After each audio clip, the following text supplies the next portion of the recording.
Die Geschichte Amerikas, der Schuss, der die Welt erschütterte.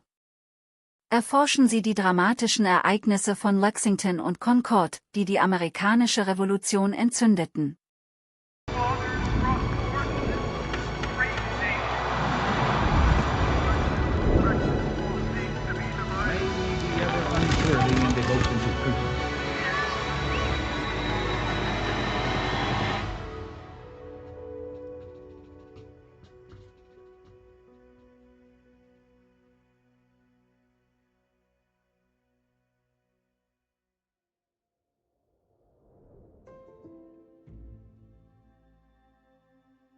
Hello, my name is Wilfred McClay, and I teach history at Hillsdale College.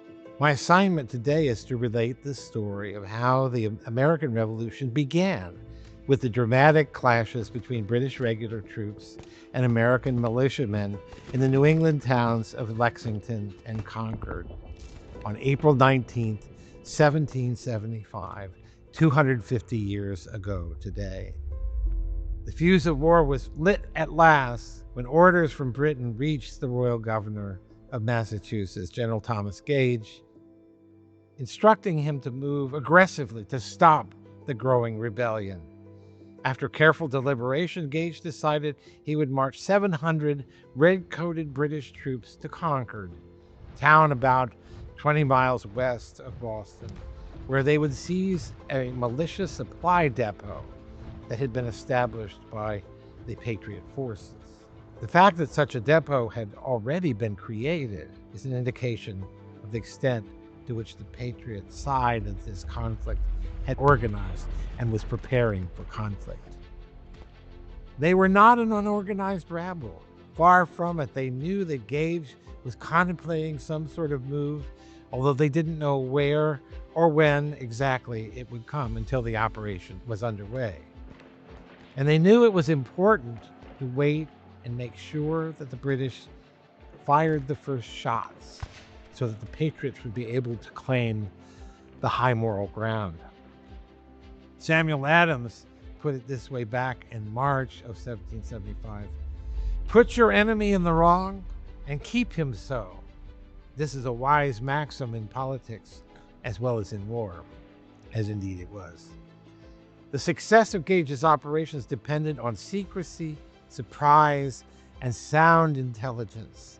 So thus the words of historian David Hackett Fisher. Gage would have to strike at the heart of the rebel movement and cripple it with quick, clean blows, preferably with as little bloodshed as possible. But it didn't quite work out that way.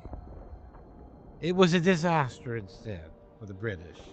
In many ways, the outcome of Lexington and Concord provided the Patriots with a great public relations victory, putting the enemy firmly in the wrong and keeping him there. Along the road to Concord was the town of Lexington, which was not an objective of Gage's troops. And yet, when the British arrived there at dawn, they encountered a group of 70 or so Minutemen gathered in the mist on the town common.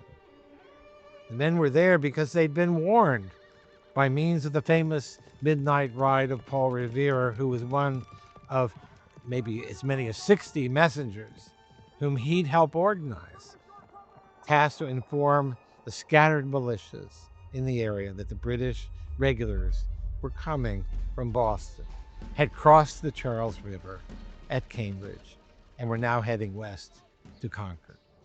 They came to Lexington upon an awkward confrontation. After some taunting shouts and argument coming from both sides, the Patriot militiamen appeared to be beginning to withdraw, and then a shot was fired.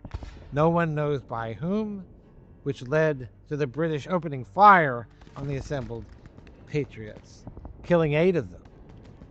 It was more of a skirmish than a full-throated battle, but blood was shed on both sides and deaths on the Patriot side. News spread quickly throughout the countryside of what was already being called the massacre at Lexington. Then the British went on to Concord, where they encountered half-empty storehouses, as the Patriots' excellent advanced intelligence had indicated, a move against Concord was coming, and they cleared out most of their arms and armaments and ammunition and burned the rest. The regulars encountered stiff resistance from the gathered militia troops as they poured in from the countryside and fought bravely and shrewdly against the rather mechanical British. The British lost 14 men in a fight at the Concord North Bridge, which the terrified regulars turned tail and ran for their lives, breaking discipline, disobeying their officers, and abandoning the wounded, a disgraceful display. The British began to retreat to Boston and would face deadly fire all along the route. Bloody sniper fire. They were outnumbered, outmaneuvered at every turn. In the end, they limped back to Boston, having lost 3 times as many men as the Americans. And so the war had begun.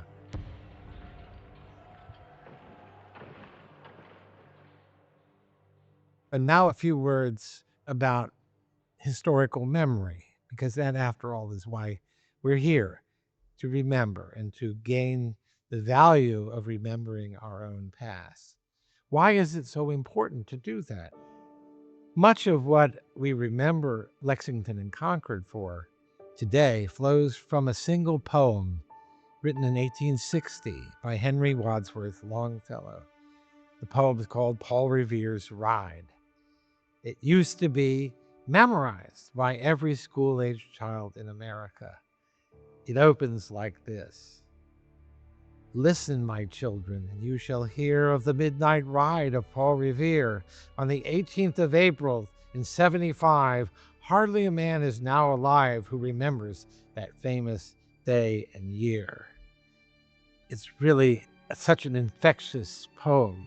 You catch it has the rhythm. It has as a rhythm of drum taps. You know, listen, my children, and you shall hear the midnight ride of Paul Revere.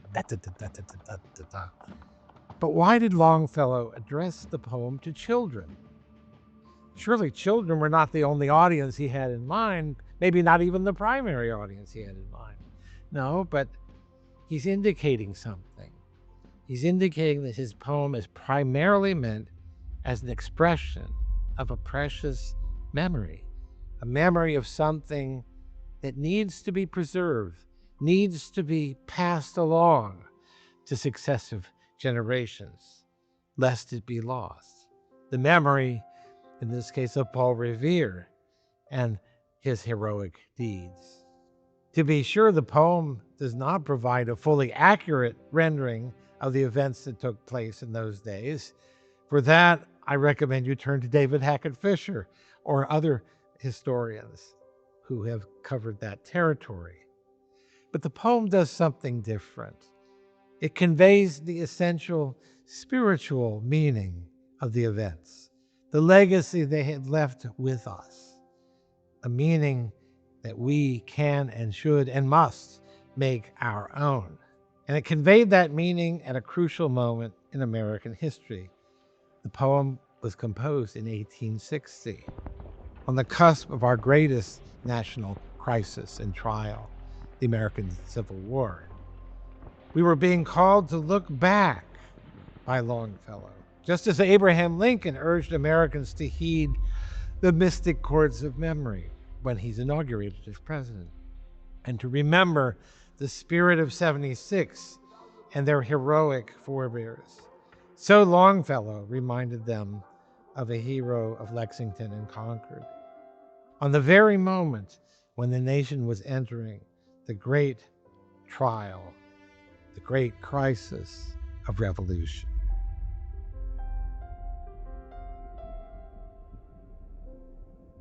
The poem concludes, too, with a haunting prediction that speaks to our moment as well. And let me close with that. For born on the night wind of the past, through all our history to the last, in the hour of darkness and peril and need, the people will waken and listen to hear the hurrying hoofbeats of that steed and the midnight message of Paul Revere. If Longfellow's right, the deeds of Lexington and Concord exemplified enduring qualities of the character of the American people that will continue to manifest themselves if we have the willingness to call on those memories, the capacity to respond to darkness with light, to peril with energy and determination, buoyed by the knowledge that others have done these things before us, and in a sense, for us. What was done before can be done again. Thank you.